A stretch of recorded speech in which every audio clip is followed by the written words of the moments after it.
Morning, everybody. Morning, everybody. Ali Alcoholic, Grateful Alcoholic. Thank you so much for being here for the third week. I truly appreciate all of you taking the time to come and allow us to be together here, and also the team as well. Thank you very much for this amazing team that we have. So we're going to jump on, as I promised. I'm not going to spend too much time setting the table today. Last couple of weeks I did. So we're going to just jump right in. Just a couple of small announcements. So I'm going to share on the screen while I make the other small announcements. I'm going to share on the screen our flyer for our in-person. This is the 9th or 8th annual in-person Fellowship of the Spirit Toronto conference.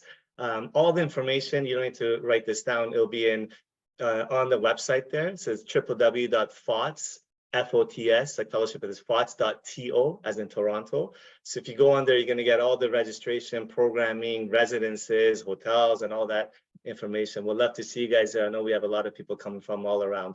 So we'd love to see you guys there, just to make an announcement there about that. And then Kristen has been kind enough to leave the chat open so everyone can communicate for the first 10 minutes.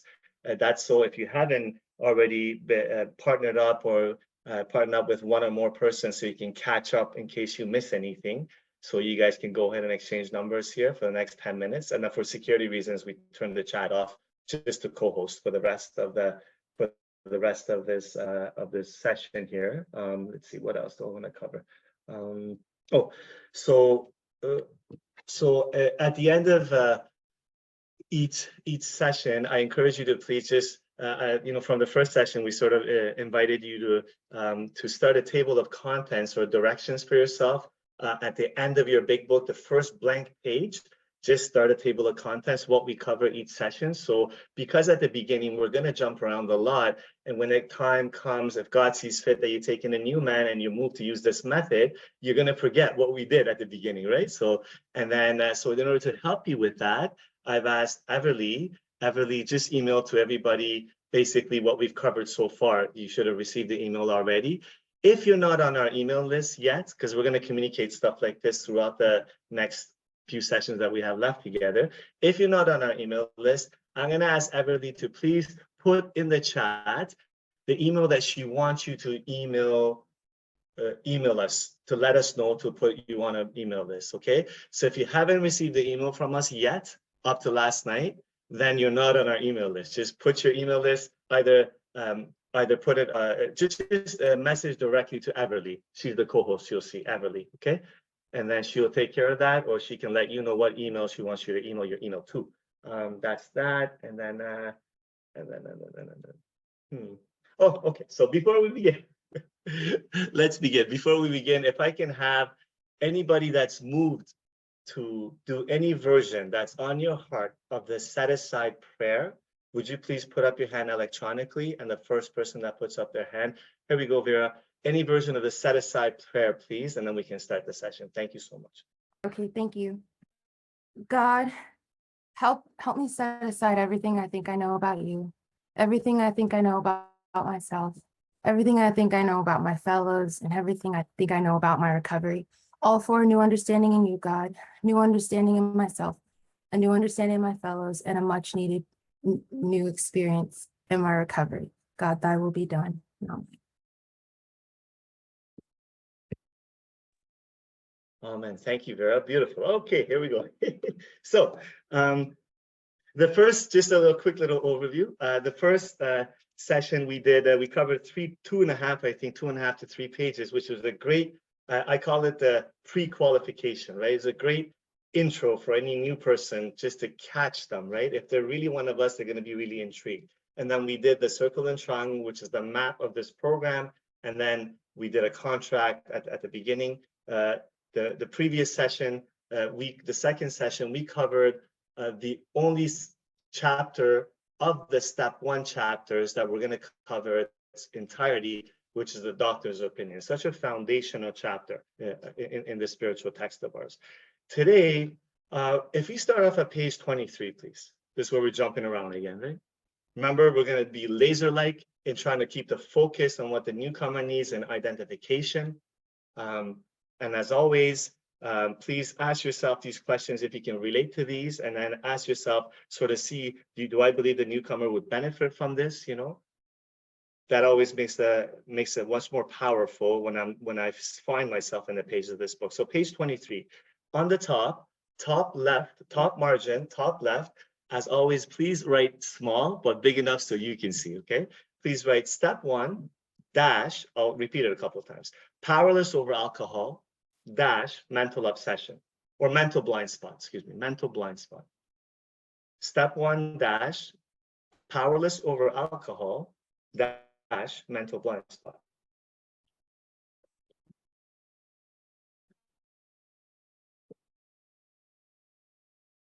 Step 1 dash, powerless over alcohol dash mental blind spot, and then below it somewhere there, please write page 23 to page 43.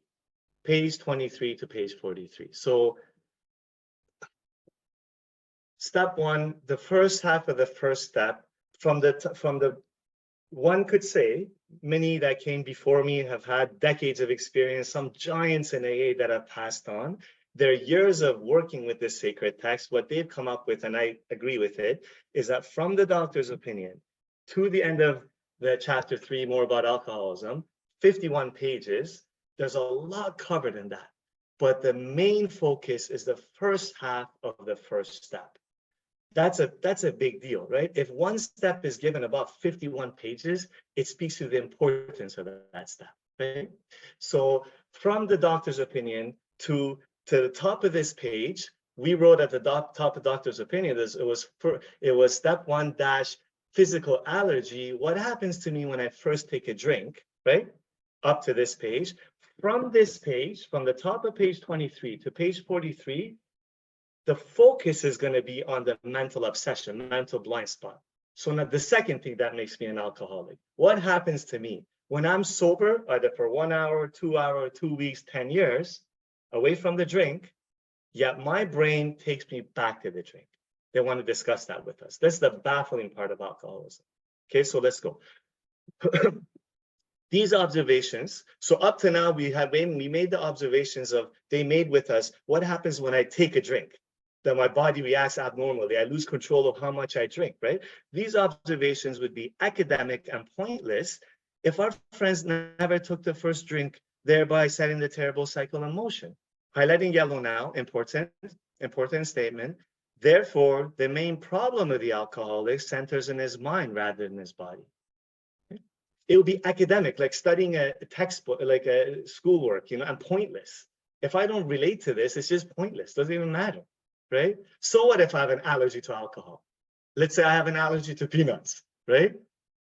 I won't ever suffer the repercussions of that, the consequences if I never pick up a peanut, right? So they're saying, oh, well, you have an allergy to alcohol. That's pointless if you never pick up the first drink in the first place. Therefore, in yellow, therefore, the main problem of the alcoholic centers in his mind rather than his body. Okay, no more yellow. If you ask him why he started on that last bender, the chances are he will offer, try to see yourself in these, okay? The chances are he will offer you any one of 100 alibis, 100 reasons why. Sometimes these excuses have a certain plausibility. My mother passed away, I got fired, she dumped me. But none of them really make sense in the light of the havoc an alcoholic's drinking bout creates. Okay? Now, would you please grab the yellow? We're gonna highlight the next sentence. They sound like the philosophy of a man. This is yellow. They sound like the philosophy of a man having a headache, beats himself in the head with a hammer so that he can't feel the ache. I love that analogy. It's so true, right? Ow, ow. Hold on, it'll be different this time. Ow, I have a headache. Put a question mark after ache, please. Put a question mark after ache. And if you can relate to that, going back to your step 1 experience, put a Y to the right of the question mark. Okay. If you know, like we could turn almost every statement into question, but we haven't, because some of them are similar, right? We want to move the newcomer through this laser like. And what we're highlighting is really focusing on the mental obsession. Okay? If you, no more yellow, if you draw this fallacious, this wrong reasoning to the attention of an alcoholic, he will laugh it off or become irritated and refuse to talk. Question mark. Have you ever been that? Again, why or yes, somewhere there. Once in a while, he may tell the truth. And the truth, if you grab the yellow highlighter now, start highlighting yellow from truth. The truth, strange to say, is usually that he has no more idea why he took the first drink than you have. That's in yellow, important. Okay, no more yellow. Some drinkers have excuses with which they are satisfied part of the time, but in their hearts, they really do not know why they do it, question mark, after it. So after this page, I'm gonna ask some friends to come and share laser-like on specific questions, okay? Question marks. Because that's true for me. In my heart, I had 1,000 excuses. You know, sometimes I had lost my job and sometimes I was depressed. And if I'm honest with myself, sometimes I was just celebrating something that happened in my life and I was very happy, right? But I had a brain that told me a drink is an option. Once this malady has a real hold, they are a baffled lot, question mark. Were you baffled? Mr. Newcomer, are you baffled? Do you know why you do it? There is the obsession that somehow, someday, they will beat the game. Question mark. Have you ever had that experience? That'll be different this time. It won't be as bad. I'll show them. I'll come back from this one easily. But they often suspect they are down for the count, question mark. Deep down within you, have you ever feel like, man, I'm never gonna beat this thing. I think I'm always doomed to be this way.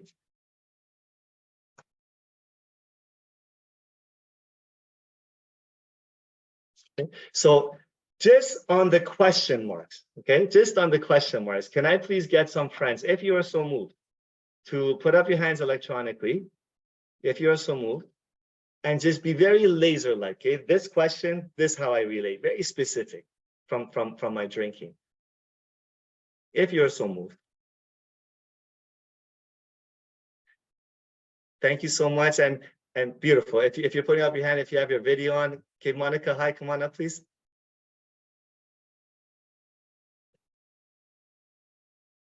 Frank, would you unmute Monica, please, brother? You guys go ahead. I thought I was just identifying. Oh, okay, no, thank you, Monica. Michelle, laser-like, specific on any questions. Thank you, Michelle. I'm trying to find the question, but I always said I would not grow up and be like my father, yet I did the exact same. I was the exact same. Like, so I can't remember which question it was, but that's it. We don't know really why we do it, right? That's right. Thank you, Michelle. Mary C. in Boston, come on up, please. Hi, definitely can relate. I've been in over 30 treatment centers, and each time I was physically sober and I just couldn't understand why I drank because of the situation I was in. I was miserable, but still drank anyways. Thank you for your service. Thank you, Mary C. Linda H., come on up, please. I'd like to comment about not knowing about why I take the first drink. I was at a place to have just a sandwich in that, and I don't know how it happened. A beer appeared before me, and there I went for the races. Thank you. Thank you, Linda. Mateo, come on up, brother, please. Hi. Yeah, when it talks about laughing it off and becoming irritated before I came into AA, that's exactly how I was. People were concerned and trying to tell me things, and I was just like, no, I don't have a problem. I just really enjoy doing this. It's fine. Until I started throwing up blood, and then I was like, oh, then I have a problem. And then going down, realizing I'm down for the count, thinking that I can do this on my own, and then having no solutions. It took me a long time until I came into AA. Thank you, Mateo. Leanne, come on up, please. Good morning, Allie. Good morning, everyone. I'm Leanne, alcoholic, and I can definitely identify with why I had no defense. I didn't know why. I'm one of us. Thank you. Thank you so much, Leanne. Sandra, come on up, please.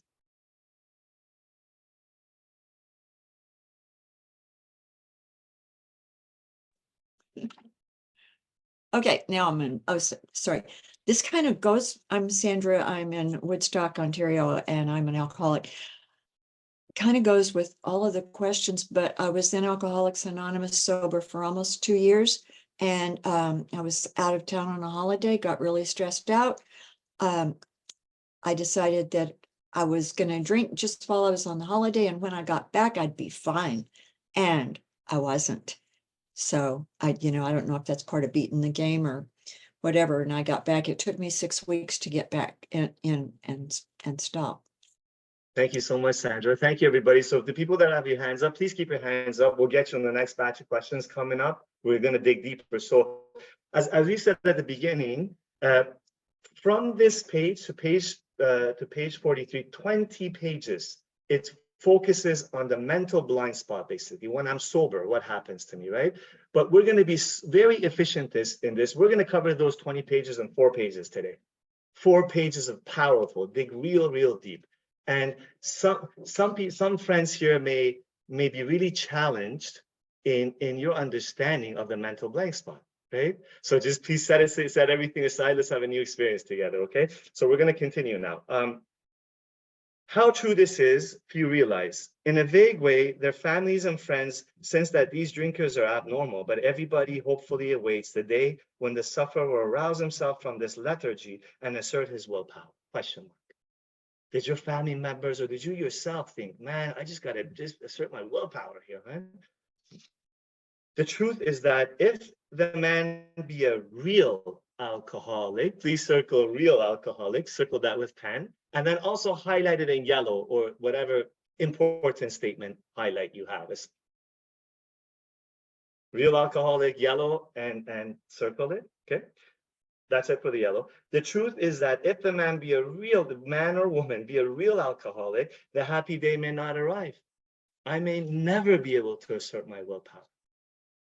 There may never be enough power in me or anyone else to help me stay stopped. Please grab the yellow highlighter, important. He has lost control. That's in yellow. He has lost control. We're going to continue in yellow, okay? At a certain point in the drinking of every alcoholic, he passes into a state where the most powerful desire to stop drinking is of absolutely no avail. Yellow up to there. Okay, we did a yellow highlight, important, from he has lost to absolutely no avail. And after avail, please put a question mark and leave the left margin totally empty, please. We're going to need it for writing. Put a Y somewhere around the question mark, if you relate to that. Do you relate to that? That the most powerful desire to stop drinking was absolutely no avail. Love of children, love of parents, jails, institutions. Absolutely no avail. Health scares. At a certain point of every alcohol, he passes into a state. Okay? Perfect. No more yellow. The tragic situation has already arrived in practically in every case long before it's suspected. I don't see it coming. I don't see when I'm in it. I don't see when I've crossed it. Just can't see it. That's what makes this cunning, baffling, and powerful. Part of the reason, right? If you grab the yellow highlighter now. All right, here we go. This is such a beautiful, powerful paragraph, right? By the way, besides the fact that we're highlighting what we perceive to be some important statements, the whole book is important, right? Anytime, this is for the newer friends, okay, that may be newer into the program at step 12, and I know a lot of times I'm preaching to the choir. So anytime you see italics are newer friends in this big book, that means they have deemed it important originally. So it's super important, okay? So this next entire italic small paragraph, please highlight in yellow. We're going to come back and really unpack it and dive deep into this. The fact is that most alcoholics, for reasons yet obscure, we don't know yet, have lost the power of choice in drink. We're going to come back to that choice idea. Our so-called willpower becomes practically non-existent. We are unable at certain times to bring into our consciousness with sufficient force the memory of the suffering and humiliation of a week or a month ago. We are without defense against the first drink. That's a powerful paragraph. That paragraph right there, it covered 20 pages right there of mental obsession. That's it right there. That paragraph. Okay? let's go back. So you've highlighted all that in yellow, important statement. Let's go back to the beginning. The fact is that most alcoholics, for reasons yet obscure, we're going to make it stand out even more. Please circle these words like an oval. Lost the power of choice in drink. Lost the power of choice in drink.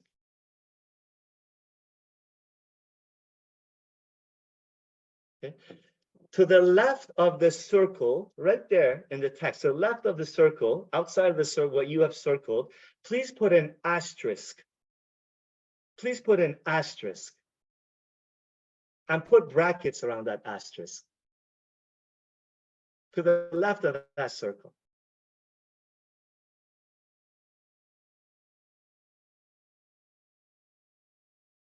Okay, we're going to come back to this. Asterisk, but we're going to come back to this. Asterisk, and put, okay, perfect. So our so-called willpower becomes practically non-existent. So this analogy always helps. And like, as I said, I think in pictures sometimes, and analogies dumb things down for me, and I get it, right? So this analogy always helps me.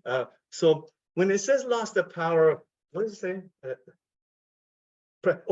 Our willpower becomes practically non-existent. Okay, it's like this. It's not like, imagine if there was a heavy table here, and you tell me to lift it, and it lifts and it weighs 200 pounds. Okay, it's not that I'm not strong enough to lift the table. Okay, it's not like that my willpower is not strong enough to do this. It's not that I'm, in this analogy, I'm not physically strong enough. It's that I don't have arms to lift the table.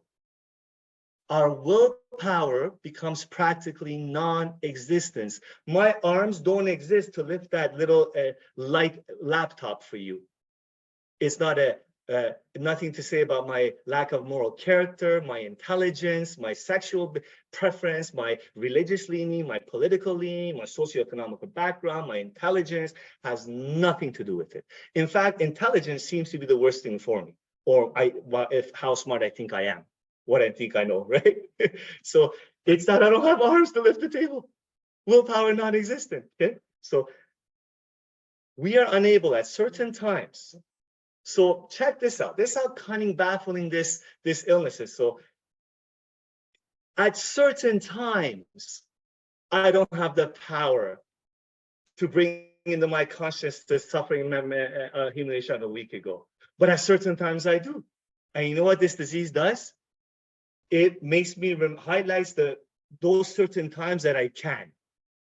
And it tells me I'm not an alcoholic, right? That's how cunning, baffling it is. That's like, for me, that's like this, okay? Imagine if I'm playing Russian roulette, you know, with those old Western 6-shooters, right? You see sometimes people play Russian roulette where you put one bullet in one of the chambers and you spin it, right? And you put it in your head. So this, to me, when I'm honest with myself and I see the history of what drink had done in my life for 20 years, the destruction that it caused, right? My brain would tell me, hey, do you remember that last time? You said a couple of drinks and that's it. You're making a big deal. That's like me putting a bullet in that chamber and saying, hey, at certain times when I pull the trigger, it doesn't fire at certain times. That's how insane it is, okay?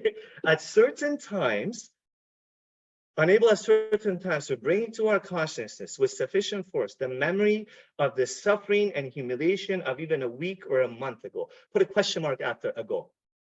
And put your yes right to the right of the question mark. Please leave the left margin totally blank. We needed to do some writing there. It says, we are without defense against the first drink. We are without defense against the first drink, okay? So, we're going to go even deeper into this paragraph because this paragraph is basically all we need to help someone identify with the mental obsession, okay? But before we do that, the people that have their hands up, would you please laser-like, very specific, 30 seconds top, share on this from your personal experience. We are unable at certain times to bring into our consciousness with sufficient force the memory of the suffering and humiliation of even a week or a month ago. Sorry to put you on the spot, but Wendy, come on up, please. Thank you. It's been a really long time since I had some of these memories, but I do remember over and over and over again, being so sick in the morning and so no clarity about where I found I mean, I'm waking up in somebody else's bed. Like, I don't know where I am and who I was with, and, you know, so ashamed. And the next night I'm in the same bar, looking for the same Mr. Goodbar, looking for the same, you know, hit. So, yeah, yeah, that's enough. Thanks. Thank you, Wendy. Beautiful. Thank you so much. Leslie, come on up, please, from London. Thank you so much. Yeah, I remember, I'd been in a job for at least 25 years. So it was very difficult to get rid of me. They gave me 2 months off to sort my act out. And the morning that I came back to work, I still took the morning drink, even though I knew my family and everybody depended on it. And I still took the morning drink on the way to work. Thank you so much, Leslie. By the way, I so enjoy listening to you guys, and I think it's so much better for the workshop to listen to you guys, because it really I think shines the light on why we have such great interest, you know, the numbers that we're getting the first few sessions, because it has nothing to do with the messenger, it has everything to do with what we're talking about. We're all seekers here, right? So I just love listening to you guys. Thank you. Stacy, come on up, please. Hi, everyone. Good morning. Stacy and George, Park Ridge, Illinois.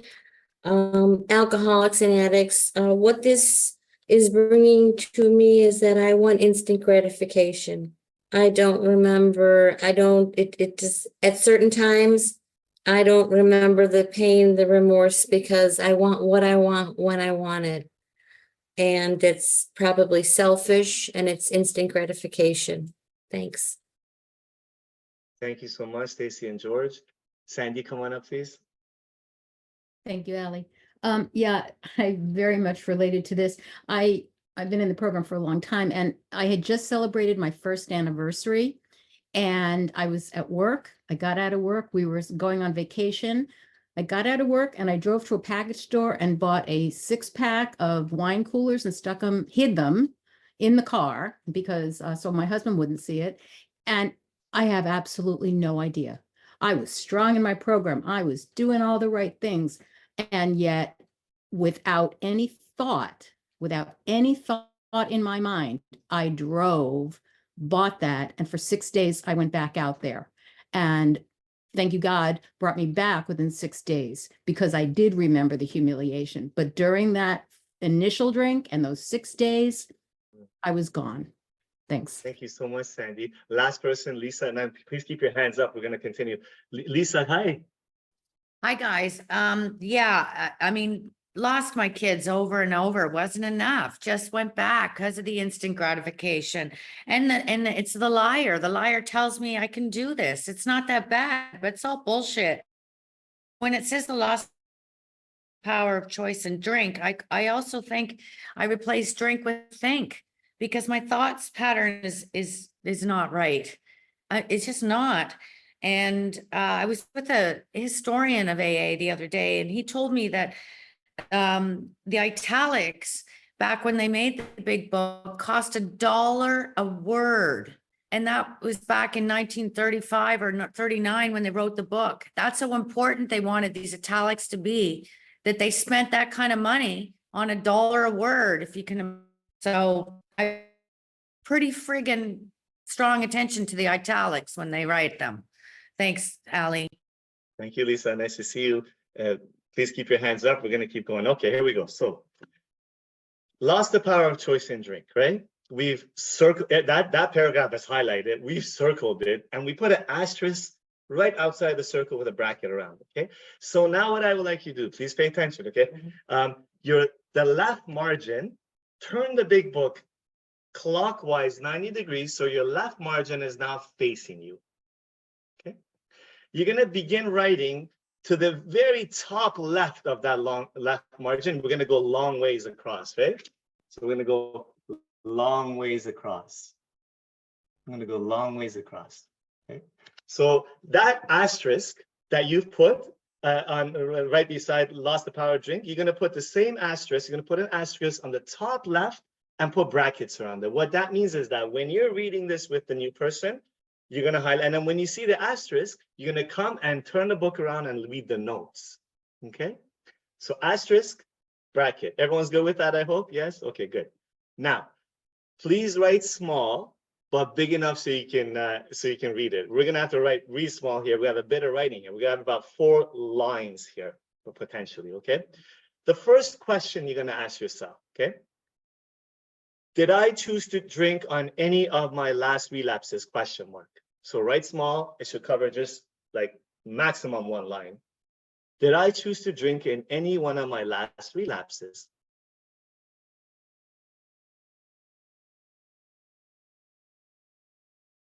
Did I choose to drink on any one of my last relapses? So I'm going to take some quick. Okay, so how are we going to do this? I don't want people. Okay, the people that you have your hand up, keep your hand up. I don't want you to lose your place. Just a show of hands. Okay. People that believe today. Okay. Just think about your last relapse or the last couple of years or last 2 months of your drinking, right? When you just wanted to stay stopped and you relapsed, wanted to stay that way. When the time where you got pissed off at your girlfriend and you drove to the liquor store and you put your bank card in the bank machine, took the money out, went and paid for it, came back, opened the bottle and started drinking. The question to you is, did you choose to drink? If you believe that you chose to drink on your last relapses, please put your hands up electronically. Yeah, please, just put your hands up electronically.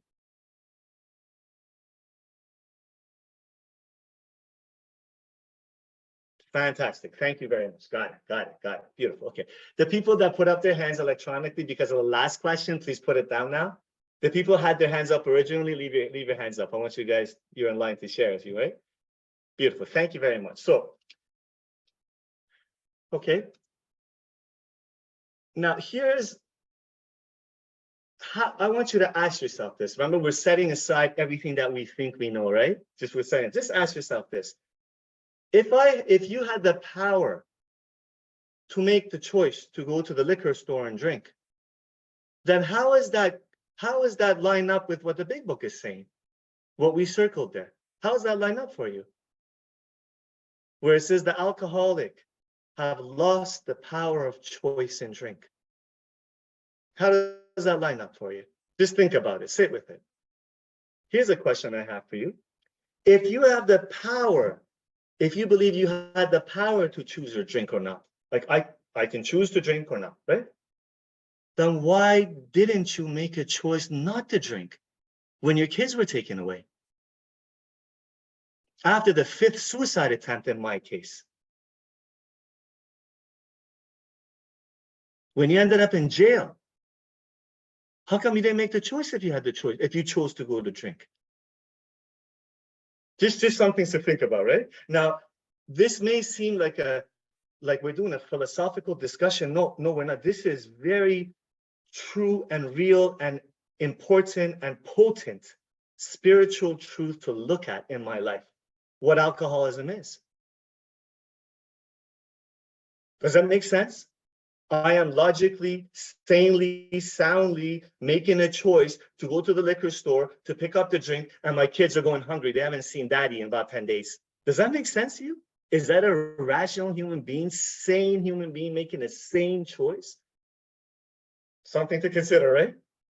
I don't know. I don't know. See, when I woke up to this, that perhaps, I just consider that perhaps, Ali, you were never involved at all. Perhaps you were not making a choice. Perhaps there is a power. Perhaps this disease is so powerful that it was making the choice for you. Perhaps I was not involved the whole time. Because if I can truly get, when I truly got, that's how powerless I am next to this illness, man, my recovery took a different turn. Man, I had a step 1 experience and I dove in the rest of the steps like my life depended on it. Because I'm powerless. What choice? Right? That's like to say Now, please, I hope you guys are offended. I get a little passionate sometimes. Please, I get it. I was the same. I understand, right? So we're not at all attacking the person. We're trying to dismantle ideas that don't work, shine the light on ideas that are false, that have me sick, right? So it's an analogy is like this, okay? So if I imagine in this made up hypothetical world that I have this made up hypothetical disease of the mind, mental illness, that this mental illness has me grabbing a hot stove, burning hot stove. Ow, ow, ow. Ali, stop. Ali, stop. I end up in jail, 3rd-degree burn. I can't work. My wife makes fun of me. Friends start leaving. I'm never going to do this to you again. I'm never going to grab that hot stove because it burns my hand. I know it. It'll be different this time. Ow. Would you say that if you had me as a friend and I had this insane disease of the brain, would you say to your other friends, would you say, look at that loser. He's making a choice. He keeps making a choice. Stop choosing, right? You wouldn't say that. After some point of observing, you would say, man, this guy's got really something wrong with his brain. It's almost as if something in his brain is driving him to self-destruct. It's beyond his choice or power. Is everyone with me on this one? Yeah? Right? That's a deep conception to unpack, right? So did I choose to drink on any of my last relapses? I had to concede. Now I go through this with a new person. I ask them to give me examples. I give them examples. I start to question the reasoning, right? Well, if I'm honest with you guys, no.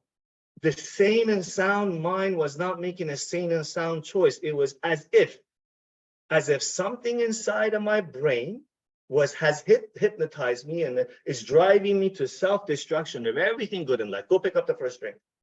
I have no choice. It's choosing for me. If I have a choice, that means I'm not powerless. If I have the choice, that I don't need the 12 steps because I have the power within me.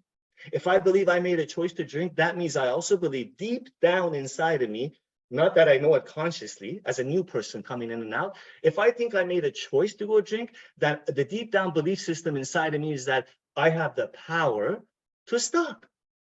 That's why for years I dibble-dabbled in the steps. That's why for years I came in and out of the meetings questioning your God and your steps.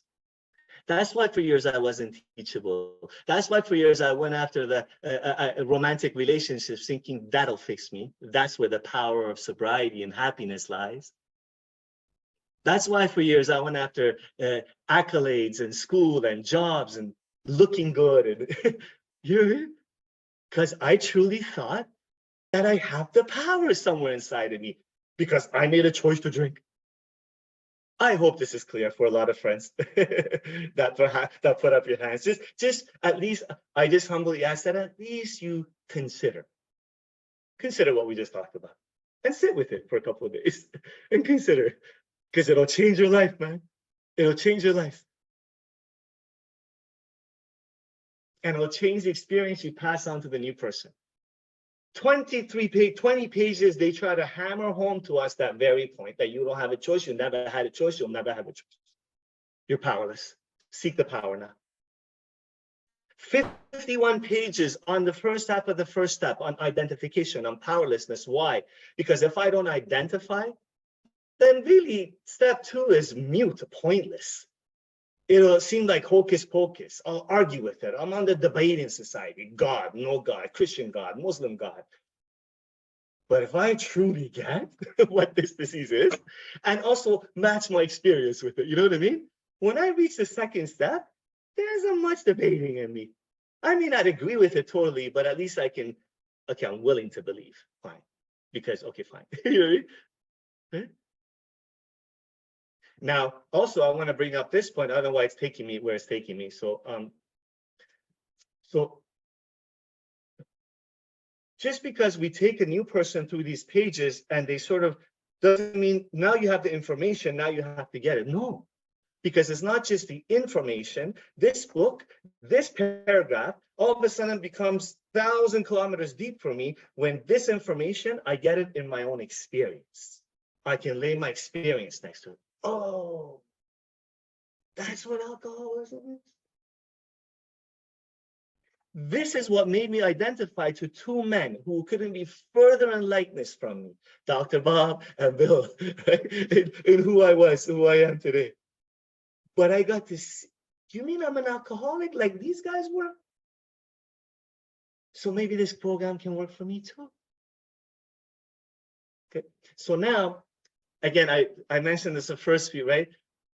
It's difficult, you know, the Spirit invokes conversations with a group, which is a little bit different from conversations with an individual when I'm taking someone through that, right? So when I'm taking someone through the one-on-one, I may not, you know, it might be a little bit different, but basically the message is the same.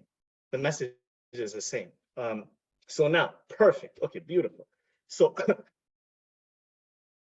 here's the next question. Okay, so below the first question on the left margin, okay, first question took a line, it was very small. We're going to try to write 4 lines if you can. If not, we'll fit it somewhere there. So right below, did I choose to drink on my last relapse? Write small, start from the very left, right below that, on the left margin. On the left margin, we're going across. Please write this. Did I choose to stay sober this morning? Question mark. Flip side of the other coin.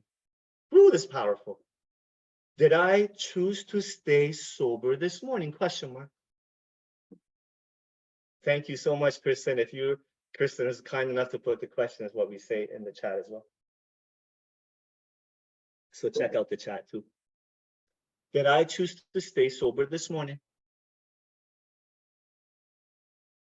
Okay. So now, I want you to ask yourself, please, this question in these 2 ways, okay? Either, and I'm going to ask, just think about it. I'm going to ask friends that believe they did make a choice to put up their hands, okay, electronically. So ask yourself this. So this morning when I woke up, did I choose to stay sober? Did I make a choice? And if that doesn't quite resonate, ask yourself this, okay? Go through your experience in recovery, in sobriety, okay? The time when I went to a barbecue at a friend's barbecue, or when I went to that wedding, my friend's wedding, and the waiter came to me unknowingly, brought a glass of wine from me or beer from me. And I said, no, thank you, I don't drink. Did I make a choice? Did I make a choice to say, no, thank you, I don't drink? Did I make a choice not to drink at that time? Okay. For the friends that believe that they stay sober this morning because they made a choice to, or when somebody offers them a drink, they're making a choice not to drink, please put up your hands electronically. Yeah, I made a choice. I made a choice not to drink this morning. When that waiter came to me and said, hey, here's a bottle of wine. And I said, no, thank you, I don't drink. I made a choice to not drink. Thank you very much. Beautiful. Fantastic. Thank you so much. Okay, so please put down your hands, except for the people that had their hands up at the beginning that would like to share. Okay. Here we go. We're going to challenge that one too, okay? Okay, so let's go back to the line. Let's go back to the italics that we circled and put an asterisk beside. How does that line up against this idea though? Lost the power of choice and drink. If you decided this morning or the last time the waiter came to you and when you were sober, here's a drink. No, thank you, I don't drink. If you believe, if your deep belief system is that you now have the power of choice to drink, you're now choosing to drink, then how does that match up with this? Lost the power of choice and drink. Throughout this book, throughout these next 20 pages, it will be peppered in different places. The alcoholic is a man who's lost his legs. He never grows new ones. He's lost the power of choice in drink. We've never had a power of choice in drink throughout this book. How is that your belief system line up against this? Just ask yourself that, because I used to think that, right? I would like you to consider, set aside what you think you know, consider I just proposed, okay? That perhaps, okay, I'll talk about me. So I got that I didn't have I finally got that, man, it wasn't me choosing to drink. It was alcoholism choosing for me to drink. I was just a vessel of destruction and drinking, right? Like a puppet master had his hand up my butt, drink, drink, drink, drink, drink, drink, drink, drink. Pick a reason to drink. I had no power to choose to drink, okay? Now, I get sober, I'm in recovery, and that question is asked to me. And I had to really think about this. So if I have the power to choose to drink or not, then why do I need to tap into a power greater than me? Where does God come into this? If it's Ali, the human being, making a choice, because it happened to me. My sister's 1-year wedding anniversary 3-4 years ago. We were at a restaurant, 30 people, this person restaurant. The waiter comes, brings us, I used to like Stella too, Stella or Heineken, I forget what it was, right? Cold, like sweat coming off it, a few beers. And here's your Stella. No, thank you, I don't drink. If that was me choosing to drink, where's God in this? If I believe now I have the choice, then why do I need to tap into a power? Why do I need to continuously be in the middle of the circle and triangle to deepen this relationship with this power greater than me? I like you to consider, I invite you to consider the friends that believe they made a choice to stop. No, that's not me. No, I don't drink anymore. That perhaps it had nothing to do with you still. Perhaps this power has given you a spiritual defense. Perhaps this power gave you spiritual clarity and took away the desire to drink, and the choice is made for you. When I truly opened up my heart to that concept, the concept that I am powerless and I don't have the power of choice, and I never had it and I never will, it's either two things happen for me. Either alcoholism will drive me and eventually choose for me to drink, power greater than me, or I try my best on a daily basis to tap into and develop a relationship with the power greater than me, this power, and this power will give me spiritual defense and it will choose for me. It was such a humbling consideration for me. I was so humbled by that. You mean of myself, I am nothing? It's the Father of light? You mean either there is two forces in my life, alcoholism driving me or the power of God, and I just got to seek God and he or she or it will give me spiritual defense? Just asking you to consider. I'm not asking you to swallow it and accept it. Just consider, try it on, take it on, sit with it, contemplate on it. Because when I truly awoke to that, it changed my recovery. It changed my life. I am powerless, man. I'm not making a choice. I need this power. I need this power. Now, I don't want to, so I hope our friends here, you guys realize I'm not trying to have an argument about semantics. That's not what we're doing here. You know, there's a deep spiritual undertone here about powerlessness. There's a reason why 51 pages are spent on the first half of the first page. There's a reason why any old timers that you talk about, they say in their own ways, the only step you got to get 100% is the first step. There is a reason why you see some people, why I see some people, man, breathe this way of life and they shine the way they do.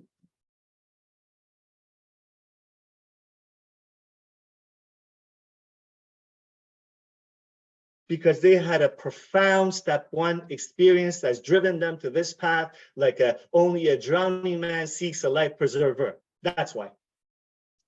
Because that's how powerful this concept is to get. And it's gonna challenge your own deep belief systems, right? Some friends, right? But I tell you, it did me.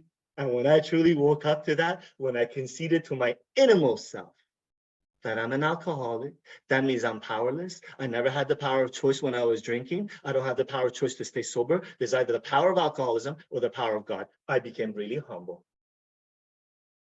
I became really, really humble. By the way, I got a little bit embarrassed now. I apologize. I felt like I went somewhere else for the last 10 minutes. I just got back. I'm sorry.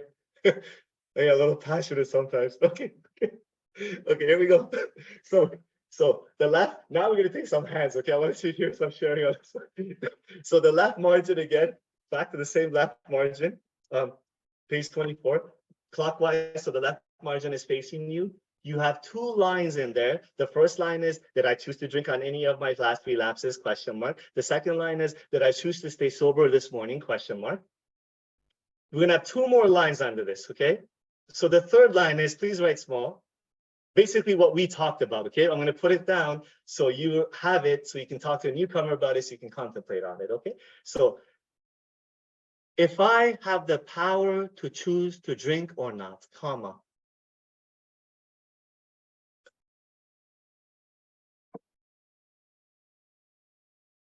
If I have the power to choose to drink or not, comma.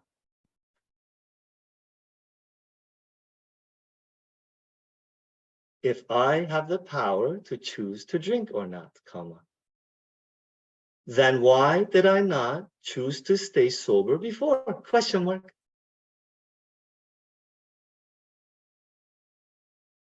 Then why did I not choose to stay sober before? Question mark. There's one more question after that, so you got to fit it there somewhere. If you can't there, the bottom margin maybe, put an arrow, do what you got to do. Okay, I'll start from the beginning. If I have the power to choose to drink or not, comma. Thank you so much, Kristen. Then why did I not choose to stay sober before? So when we say choose here, we mean we make a choice and I stick by it. I'm not talking about the choice, I'll never do this again, and then my wife divorces me. Then why did I do it before if I have the power to choose, right?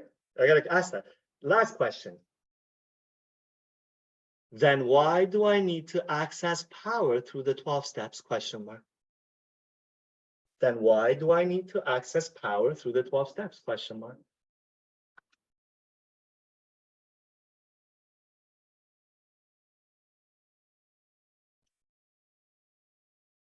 Then why do I need to access power through the 12 steps? Thank you, Kristen, for putting in the chat. So those are the questions we're putting on the left margin, right?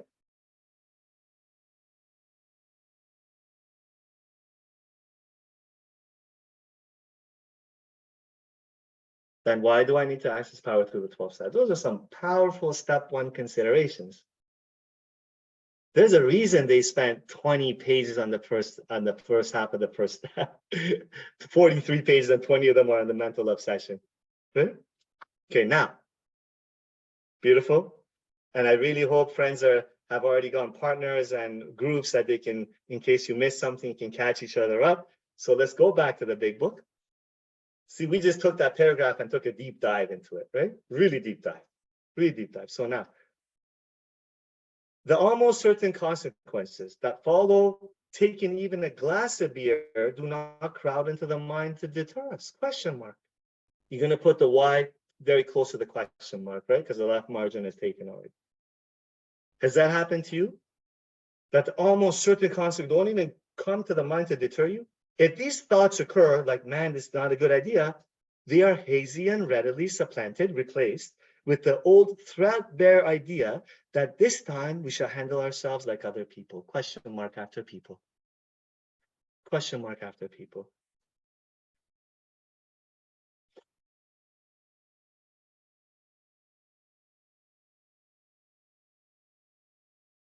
Grab the yellow highlighter. The last 2 sentences, 2 lines in this paragraph is yellow important. There is a complete failure of the kind of defense that keeps one from putting his hand on the hot stove, as the analogy that we already used, right?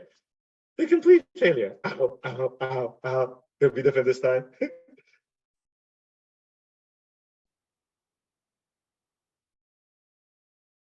Okay, no more yellow highlighting. The alcoholic may say to himself in the most casual way, it won't burn me this time, and here's how. Or perhaps he doesn't think at all, question mark. We're in the middle of page 24. So that question mark covers both all the statements that came previous to it, right? The alcoholic may say to himself, have you ever said to yourself in the most casual way, man, that drink won't hurt me this time? Or, you know what? The thought doesn't even come to my head. It didn't even come to my head at all. I just picked it up. Question mark, right? How often have some of us begun to drink in this nonchalant way, and after the 3rd or 4th drink, pounded on the bar and said to ourselves, for God's sakes, how did I ever get started again? Question mark. After again, question mark.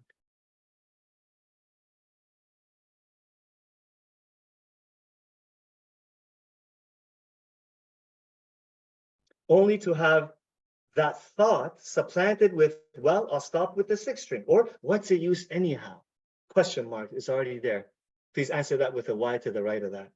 It's already there.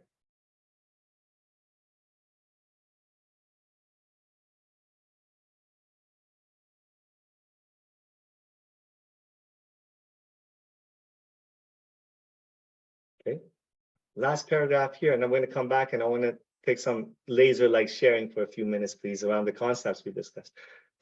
When this sort of thinking is fully established in an individual with alcoholic tendencies, grab the yellow highlighter now, highlight in yellow, he has probably placed himself beyond human aid.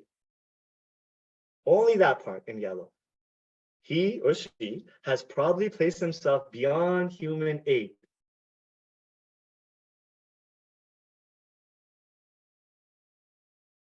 Search your own experience. Was love ever enough? Love of kids, love of parents, love of the opposite sex, love of wives, love of children, love of boyfriends. Was that ever enough? Courses ever enough? Degrees ever enough? Jobs ever enough? Encouragement ever enough? Search your own experience. Churches, police, courts. Beyond human aid. No more yellow. And unless locked up, may die or go permanently insane. These stark and ugly facts have been confirmed by legions of alcoholics throughout history. But for the grace of God, there would have been thousands more convincing demonstrations. So many want to stop but cannot. So many want to stop but cannot.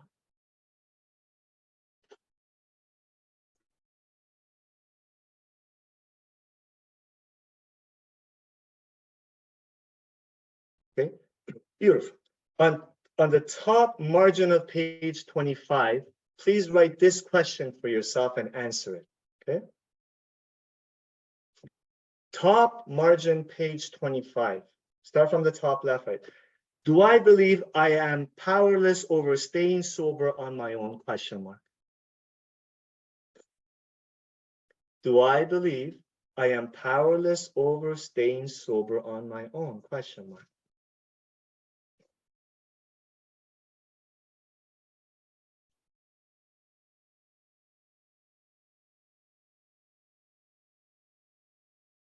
Do I believe I'm powerless over staying sober on my own? Question mark, and answer that for yourself. So the first, alcohol, I keep repeating myself.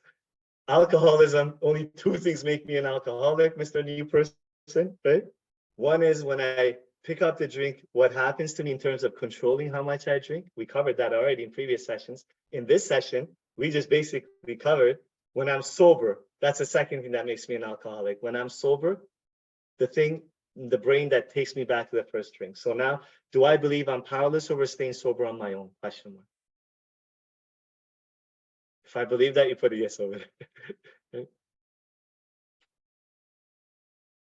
Very good. Okay, so now I want to take some, please, laser-like sharing around those 2 concepts that we questioned, we sort of talked about earlier. The first question is the belief system that my last relapse, or I was choosing to drink, and the new idea that perhaps it wasn't you, perhaps alcoholism was choosing for you, because that's an insane choice, right? That, and then the other one, either or both. The other one is that the times in recovery when you refuse to drink, well, how does that sit with you? The idea that maybe you weren't even choosing to drink, there was a power greater than yourself. Those 2 ideas. I hope that's clear. Laser-like sharing. Lorraine, come on up, please. Hi, Lorraine, alcoholic. I had raised my hand to the part of no mental defense against the first drink. I drank around the clock for 5 weeks. I managed to stop with sedatives. It was a killer week to get off that alcohol. And 2 months later, I just got up and went and got a 6-pack of beer one day. It never even occurred to me what happened to me in that 5 weeks and how bad that week was. It didn't even cross my mind. Thanks. Thank you so much, Lorraine. So around those 2 concepts of making a choice to drink when I drank, do I believe I chose, or was that alcoholism choosing me? Can I concede to that? And when I'm sober, I'm refusing to drink. Do I still believe that I have power to choose, or can I consider? Well, how does that sit with me? That perhaps I'm not involved, that there's a power greater than me. Dan, come on up, please, brother. I'm Dan, I'm a recovered alcoholic. So many times I sat in front of a liquor store wondering what I was doing there. And my wife and child had said, quit drinking or leave. And I walked out because I knew I couldn't stop drinking, not because I didn't love them. And the last most clear time was when I got out of the hospital. The doctor told me I'd die if I drank again. And I had absolutely no intentions of drinking again. I decided that no matter how bad it hurt, no matter how painful it was, I was not going to drink again. And I didn't make it home. I was sitting in the liquor store wondering what I was doing there. And I thought, I'm crazy. There's something wrong with my brain. And this morning, my only choice this morning was to live a spiritual life or die an alcoholic death. And I chose to live a spiritual life. And that's why I'm here. Thanks. Thank you so much, Dan. Thanks, brother. So if you do have your hand up, please Heather, put your video on so we can ask you to share. Otherwise, we're going to skip you and come back to you when you have your video on. Mabel, please come on up, or Mabel. Hi, I'm Mabel. I'm an alcoholic. I really want to thank you for the way you went through this paragraph today, because I did raise my hand when I was saying, yeah, I chose. And with everything that you said, I thought, oh my God, here I am still trying to have control. I'm still trying to have control and say, yes, I chose that, even though I know it wasn't. Now I say, oh my God, it really wasn't a choice. It wasn't. I didn't choose. Why would I choose that? Who would choose that? But I'm like, yeah, I chose it. I'm still blaming myself versus accepting the fact that I am an alcoholic. And I'm over 2 years sober. I'm not new to this. And I still have a hard time giving up my will and saying, okay, it isn't my will, and giving it over. I am so thankful that I got on this morning. I've got a terrible headache and I thought I can't miss it. And I wasn't going to miss it. I was meant to be here and to hear these words. I've read this many times, but it's never hit me the way it's hit me today. And I really want to thank you for that. That was beautiful. And I'm so thankful I'm here. Thank you. Thank you, Mabel. God bless you. Thank you so much. Yvette, come on up, please. Hi, good morning. My name is Yvette. I'm an alcoholic. Thank you, Ali, for demystifying this particular part of this chapter. I went out for dinner last night with my sober sister, and we were asked if we wanted something to drink, and we both said we don't drink. And thinking about what you said about why tapping into a higher power, is drinking a choice. It wasn't. I had to think, is my higher power really spiritual, or is it me? Am I my own higher power? And it takes me into other parts of the book about being the director of your own show and things of that nature. So I really appreciate clearing this part up. Thank you. Thank you, Yvette. Thank you, Yvette. We'll just take 2 more, and then the rest of the people, please keep your hands up. We'll come to you after. And Matthew, come on up, please. Hi, how are you, Matthew? Alcoholic. Thanks for your service. I didn't raise my hand on either of them due to my last relapse. It was evident to me I never even have a choice. I get woke up in the morning. I get woke up. There's so many people that don't wake up today. And this morning I got woke up, so I know it's to a power greater than myself. And I have to get down on my knees every day and surrender. I realized I was never going to stop drinking on my own. It was a gift, and my day starts and ends with grace. So thank you. Thank you, Matthew. Thank you, brother, for being here. Samantha, hi. Hi there, Ali. Hello, everybody. Alcoholic Samantha. I 2 examples. I was 9 years sober. I was in a pub to have dinner, and I excused myself from a table, and I went and got a drink. That was over 10 years ago. Actually, it's more like 11 years ago, and I'm over 10 years sober now. But I didn't have a plan to drink that day. I had gotten on my knees in the morning to stay sober. I'd read the daily reflections. I'd done a bunch of things, but I wasn't connected. I was disconnected. I was in my own power, and that power led me to the power of alcoholism, and it was a good lesson. a really good hard lesson. I was just at a resort and I was handed a drink with alcohol in it. Hmm. And that was, it was a surprise. I'd asked for something with no alcohol. And I put it to my mouth. I could smell it. And a power greater than me put it down. You know, a power greater than me decided that I'm sober and that I need to continue to walk this sober life, and that I have a God of my understanding in my life that I build a relationship with on a daily basis. And it's a beautiful thing. Thank you for your service, Sally. Thank you, Samantha. Beautiful, beautiful, beautiful examples. Thank you, everybody, for sharing. Okay, perfect, beautiful. Now I have an agenda what I want to cover, and God does what God does. Okay, so we're going to cover what we're going to cover. As with the last 2 weeks, my intention is to have a Q&A during our allotted time, but it's just not happening.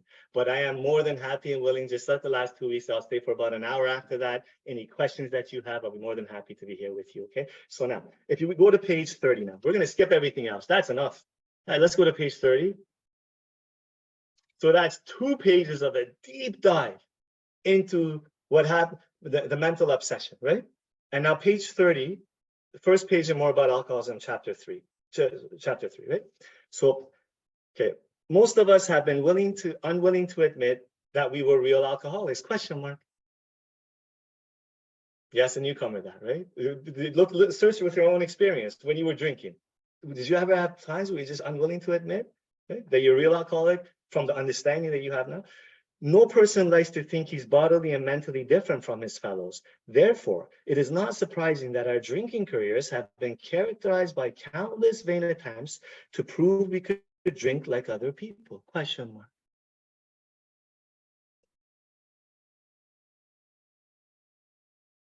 If you please grab the yellow highlighter, the rest of that paragraph in yellow, important. The idea that somehow, someday, he will control and enjoy his drinking is the great obsession of every abnormal drinker.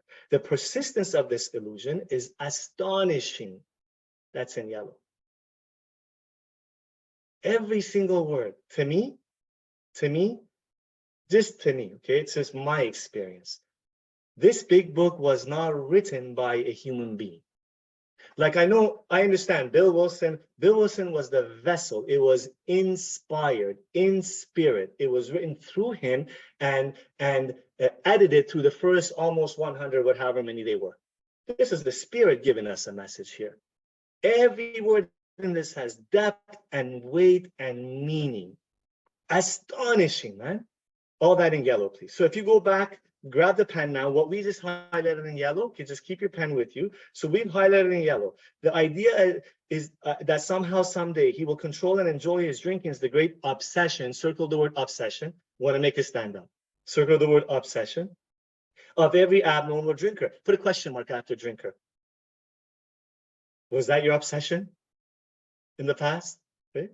The persistence of this illusion, circle the word illusion. Illusion, like, you know, illusionist, like, I don't know any new ones, but I remember David Copperfield. He makes you think the lady's disappearing or the Eiffel Tower is disappearing, right? It's just an illusion. It's not, it makes me think that it's not real, right? The persistence of this illusion that I can control my drinking like other people is astonishing. But circle illusion, question mark after astonishing. Okay, perfect. No more yellow. Many pursue it into the gates of insanity or death. We learned that, here we go. Oh, so important here. Grab the yellow highlighter now. From we had to fully concede, that's in yellow. We had to fully concede to our innermost selves that we were alcoholics. This is the first step in recovery. That's all in yellow. The delusion, this is in yellow too. The delusion that we are like other people or presently maybe has to be smashed.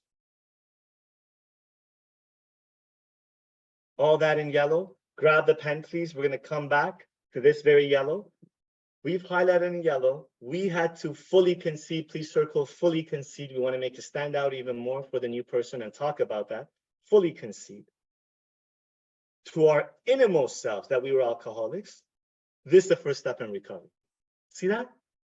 So the first step in recovery is not the knowledge So this is how it occurs to me, okay? I'm not saying this is the only way to look at this, right? The first step in recovery is not just the knowledge that, oh, alcoholism, physical allergy, mental obsession. It's not just that. It's that I can lay my experiences next to that information, see myself in it, to the point where I had to fully concede to my innermost self. I'm powerless, man. I'm an alcoholic. Notice it doesn't say fully concede to Joe, to Kuna, to Michelle, to my mother, to my wife, to the court. No, innermost self. And look what's it. That's the first step in recovery. That's when you've taken the first step, when you can do that. Understand what alcoholism is and fully concede to your innermost self, that with your own experience, man, I'm an alcoholic. That's the first step in recovery. Okay. The delusion, circle delusion. Delusion. My mind tricks my mind. It'll be different this time. You're not a real alcoholic. It was just a phase, that suicide attempt. The delusion, circle the word delusion. That we are like other people, and it's all in yellow. We are like other people presently, maybe have to be smashed. Circle the word smashed. So put a question mark after that. Ask yourself, has that been smashed? Do you relate to this? Okay, perfect. So no more yellow. We alcoholics are men and women who have lost the power of choice. Have lost the power to control our drinking. Question mark. There it is. No control, no choice, no power, no, right? Do you relate to that? Okay. Question mark after drinking. Grab the yellow highlighter, please. We know that no real alcoholic ever recovers control. No real alcoholic ever recovers control. That's in yellow. Early on in one of the first sessions, we read about that certain type of hard drinker. That certain type of hard drinker can recover control. That certain type of hard drinker looks like me and you, the real alcoholic out there when they're active, but given a good enough reason, love, warning of a doctor, new job opportunity, they can stop or moderate. They can control, but no real alcoholic ever recovers control. Okay, no more yellow. All of us felt at times, see if you can relate to this. All of us felt at times that we were regaining control, but such intervals, usually brief, were inevitably followed by less control, which led in time to grab the yellow highlighter. Ooh, this hits home. Pitiful and incomprehensible demoralization. Pitiful and incomprehensible demoralization. Oh man, that's painful. Put a question mark after demoralization, put a yes there. Now, if it's a new person, so what I'm doing is I'm doing a lot less. I'm doing more direct. Do you relate to this? Can you give me an example? If they can't, well, here's an example for me. You know what I mean? So, but we're going to go through this here for the sake of time. Pitiful and incomprehensible demoralization. That's powerful. Okay. No more yellow. We are convinced to a man that alcoholics of our type are in the grip of a progressive illness. Over any considerable period, we get worse, never better. Question mark. Never better. Search your own experience. When you started drinking, did it get worse or did it get better? For me, it was like, when I stopped drinking, or when it was like I put pause on this scary movie, and then when I picked up again, it just unpaused, and it just started going even faster to destruction. It wasn't like I went back to the first day when I started drinking. I enjoyed it for a little while. Question mark after better? Yes. Okay. We are like men who have lost their legs. Here it is. They never grow new ones. I never have the power of choice. We'll never have it. I don't have it today. Neither does there appear to be any kind of treatment which will make alcoholics of our kind like other men and women. We have tried every imaginable remedy. Try to see if you can relate to this now. In some instances, there has been brief recovery, followed always by a still worse relapse. Question mark. Do you relate to that? Physicians who are familiar with alcoholism agree there's no such thing as making a normal drinker out of an alcoholic. Science may one day accomplish this, but it hasn't done so yet. From the word yet, in that little space, put a little line and arrow. Please write this: not today either. In case Mr. and Mrs. Newcomer, you're wondering, science still hasn't accomplished that. Let me know if that happens, okay? I may consider it. But given the beautiful life I have today, probably not. Not today either. Sorry, we're picking up the speed a little bit. I hope everyone can keep up. If you can't, use your groups. Highlight in yellow. 2 more paragraphs in this page. We're almost done, eh? In yellow, the following sentences. So when I stop reading, that's when you stop highlighting yellow, okay? In yellow. Despite all we can say, many who are real alcoholics are not going to believe they are in that class. By every form of self-deception and experimentation, they will try to prove themselves exceptions to the rule, therefore non-alcoholic. The yellow stops there. Put a question mark after non-alcoholic.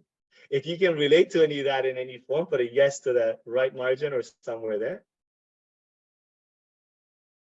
From despite all we can say, 1, 2, 3, 4.5 lines down is yellow, up to therefore non-alcoholic, question mark, okay? If anyone who is showing, no more yellow now, if anyone who's showing inability to control his or her drinking can do the right about face and drink like a gentleman, our hats are off to him. Heaven knows we have tried hard enough and long enough to drink like other people. Notice here, no one in Alcoholics Anonymous has ever told me, and I hope will never tell any new couple, no one who really understands this program will never say to anybody, just stop drinking. You got to try hard enough. Someone who's arguing, no, I think I can do it on my own. What I will do, if I'm moved to, just gently ask them questions about their own experience with that idea, share my experience, and if a new person is continuing to argue they have the belief system that they can control it, the big book tells me, I don't want to ruin a different later opportunity to help this person. Hey, brother, if you think you can do it, have at it, man, and let me know how it goes, okay? Because I want to know if you can do it. Let me know. Maybe you can share the secret with me. Our hats are off to him. Next paragraph. Okay, so this paragraph is the last paragraph we're going to cover on this page, and then we got 2 more paragraphs, and that's it, okay? We're going to put a question mark after the end of this paragraph. I want you to, as you're listening to this, ask yourself, what's that me? What's that me? Have I had that experience? Okay, when I was drinking. Here are some of the methods we have tried. Drinking beer only, limiting the number of drinks, never drinking alone, never drinking in the morning, drinking only at home, never having it in the house, never drinking during business hours, drinking only at parties, switching from scotch to brandy, drinking only natural wines, agreeing to resign if ever drunk on the job, taking a trip, not taking a trip, soaring off forever, with and without a solemn oath, taking more physical exercise, reading inspirational books, going to health farms and sanitariums, accepting voluntary commitment to asylums, dash. We could increase this list ad infinitum, infinitely. Put a question mark after infinite. Do you have experiences like this? Put a big yes on the right margin there.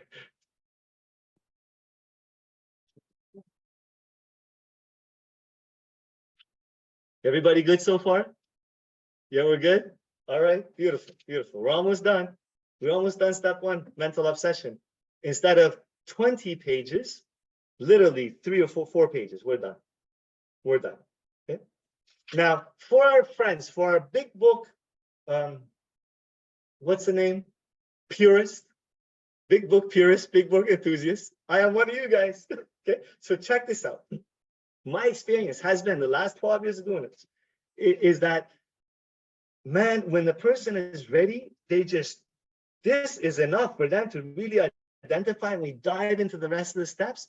Now, this is the process, eh? When we go through the rest of the steps as outlined in the big book, what I do with my new person is when they're at the 12th step, we come back to the forwards, we cover the preface, we cover the forwards, we cover everything that was missed here, and they just love it. They can relate to the history. They love it. It's like it reiterates step 1 experiences while they're making amends, practicing 11 and 12, prayer meditation, trying to find sponsees, trying to sponsor people. While they're doing that, I'm still walking with them. Once a week, we have a big book appointment. We still go once every 2 weeks, right? We cover everything that was missed to our big book purists, right? So don't worry about that. But if you never covered those things that were missed, it's totally fine too.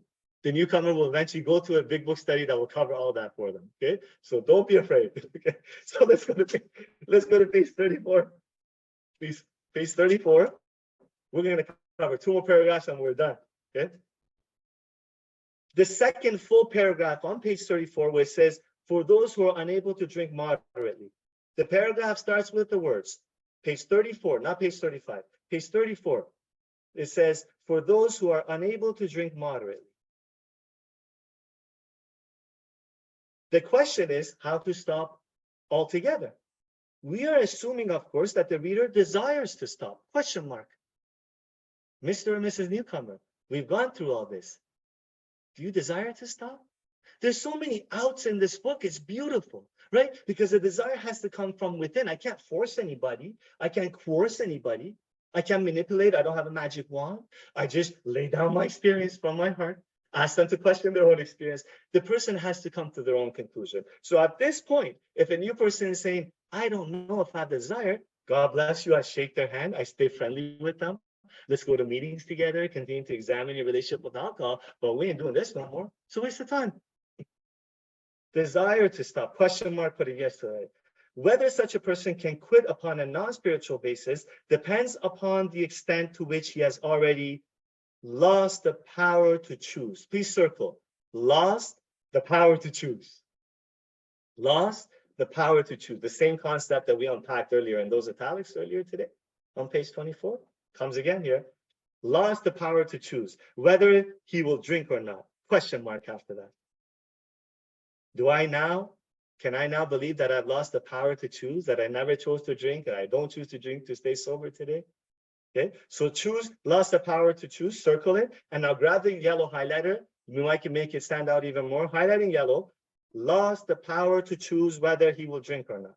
Lost the power to choose whether he will drink or not.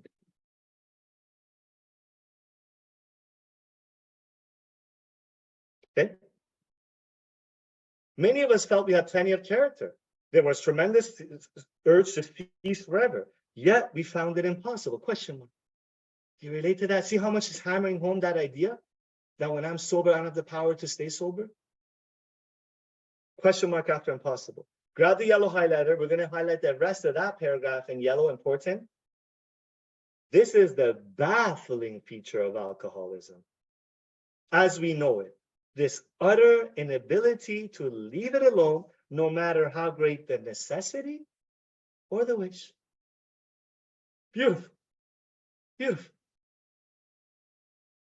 In yellow, this is the baffling feature of alcoholism as we know it. This utter inability to leave it alone, no matter how great the necessity or the wish. And the last paragraph we're going to cover to end our step 1, first half of the step, first step.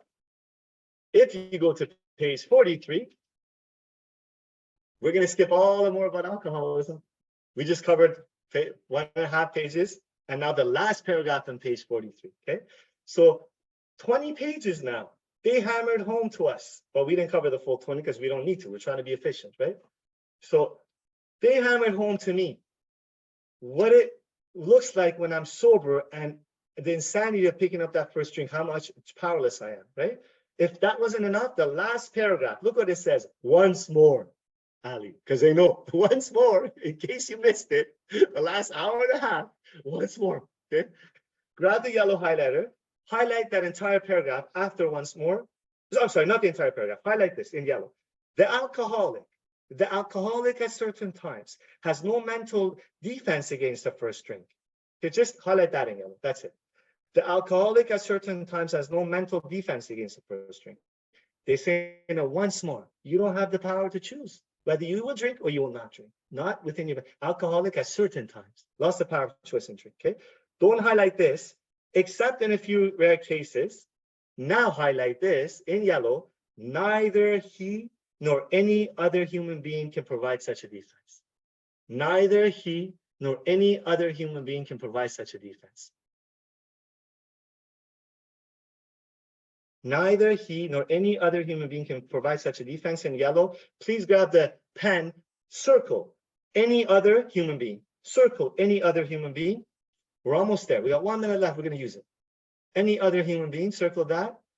From human being, from that circle, please put a line and an arrow to the bottom margin. We're going to list some groups of human beings that we've tried to use to stay sober and hasn't worked, okay? For the newcomer. Okay, please write. So we're going to put an arrow to the bottom margin. Dot Doctors, comma. No, that group of human beings never was able to keep me sober. Therapists, comma. We don't have anything against therapists. God bless them. We need them. I use them in recovery. Just don't have the power to keep me sober. Romantic relationships. Love is not enough. Family, romantic relationships, comma, family, no. Any other group of human beings. Check this out, okay? AA members, write that one down, comma. AA members don't have the power to keep me sober. Any other human being. And the last one, this may shock some friends, maybe some friends, ready? Sponsors. Sponsors. Any other human being. Sponsor doesn't have the power to keep me sober. The sponsor helps me perform a certain number of actions that helps me tap into a power, okay? After sponsors put 3 dots, that means we can increase this list if we wanted to, right? Any other human being, okay, can provide such a defense. Beautiful. Finish. The last sentence we're going to read together, don't highlight it. His defense must, circle the word must, his defense must, there's many must in this book, by the way, must come from a higher power. Circle higher power. Higher power. Must circle, higher power circle. So at this, thank you guys. At this point in time, before I pass it on to Mickey, and I'm staying for an hour for questions, at this point, if this new person that I have met, now it took us 3 sessions, right? Usually, big book purists would take, when I used to take someone from the beginning, it used to take like weeks, a couple of months before we finish step 1, right? So in 3 sessions, usually when I take on a new person, especially at the beginning, I make sure I can give them 2 or 3 days a week. In 3 sessions in 1 week, I'm taking them to the first step. We're trying to get to inventory quickly, right?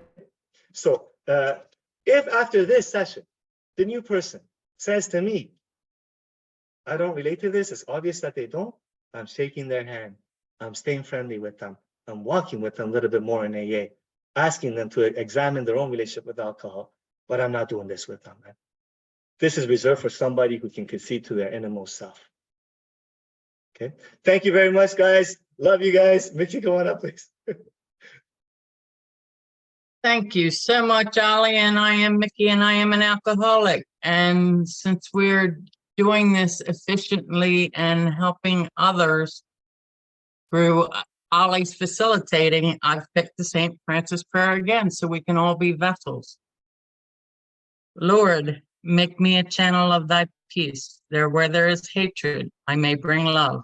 That where there is wrong, I may bring the spirit of forgiveness. That where there is discord, I may bring harmony. That where there is error, I may bring truth. That where there is doubt, I may bring faith. That where there is despair, I may bring hope. That where there are shadows, I may bring light. That where there is sadness, I may bring joy. Lord, grant that I may seek rather to comfort than to be comforted, to understand than to be understood, to love than to be loved. For it is by self-forgetting that one finds. It is by forgiving that one is forgiven. It is by dying that one awakens to eternal life. Amen.